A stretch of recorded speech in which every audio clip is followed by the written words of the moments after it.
దళపతి Vijay CM అయ్యాక release అవుతోన్న మొదటి cinema Jana Nayagan.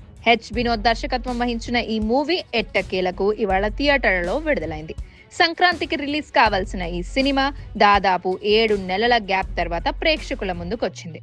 దీంతో విజయ్ ఫ్యాన్స్ థియేటర్లకు క్యూ కట్టారు. జననాయగన్ రిలీజ్ కావడంతో అందరి దృష్టి ఆమెపైనే పడింది.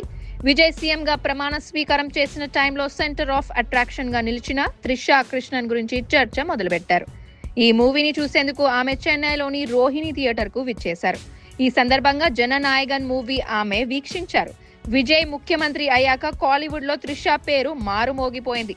గతంలో త్రిషా, విజయ్ పలుమార్లు కలిసి తెరపై జంటగా కనిపించారు. వీరిద్దరు తొలిసారి 2004లో గిల్లీ చిత్రంలో నటించారు. ఆ తర్వాత తిరుపాచి, ఆతి, కురువి చిత్రాల్లో మెప్పించారు. 2023లో విడుదలైన లియో చిత్రంలో వీరిద్దరూ చివరిసారిగా కలిసి కనిపించారు. విజయ్ నటించిన గోట్ చిత్రంలో త్రిష అతిథి పాత్రలో కూడా కనిపించింది.